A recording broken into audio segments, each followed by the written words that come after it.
अनेक लोकांना वाटायचं निवडणुकीपुरतं हे भाऊ पैसे देणार आहेत आणि निवडणूक झाली की सावत्र भावासारखे पैसे बंद करणार आहेत।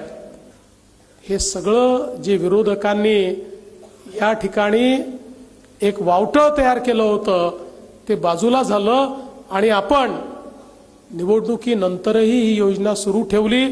पुढचे 5 वर्ष योजना राहणार आहे आणि एवढंच नाही तर योग्य वेळी या योजनेच्या निधीमध्ये वाढ देखील आम्ही करणार आहोत, हेही मी या निमित्ताने सांगू इच्छितो।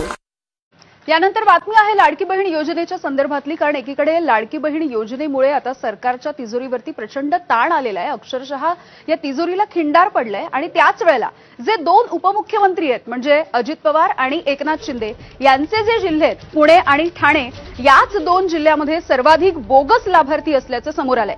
विशेष म्हणजे आपल्या आर्थिक शिस्तीसाठी ओळखल्या जाणाऱ्या उपमुख्यमंत्री अजित पवार यांच्या पुणे जिल्ह्यामध्ये सर्वाधिक बोगस बहिणी आहेत। तब्बल 2,04,000 बोगस लाभार्थी हे एकट्या पुणे जिल्ह्यामध्ये असल्याचं समोर आलं। तर उपमुख्यमंत्री एकनाथ शिंदे यांच्या ठाण्यामध्ये 1,25,300 बोगस लाभार्थी आहेत।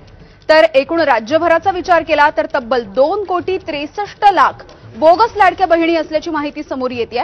त्यामुळे निवडणुकांच्या तोंडावरती सरकारनं वाटलेली खैरात ही तिजोरीसाठी खतरनाक ठरली आहे आणि त्यामुळे सर्वसामान्य जनतेच्या पैशांचा अक्षरशः चुराडा झालाय।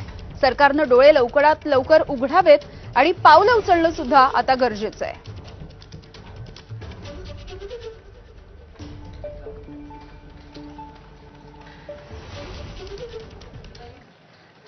तर नेमक्या कोणत्या मंत्र्यांच्या जिल्ह्यामध्ये किती या बोगस लाभार्थ्यांची आकडेवारी आहे ती सुद्धा बघूया। अजित पवार यांच्या पुणे जिल्ह्यामधल्या बोगस लाडक्या बहिणी आपण बघतोय 2,04,000। एकनाथ शिंदेच्या ठाणे जिल्ह्यामध्ये बोगस लाडक्या बहिणींची संख्या 1,25,300। राधाकृष्ण विखे पाटील अहिल्यानगर बोगस लाडक्या बहिणींची संख्या 1,25,756।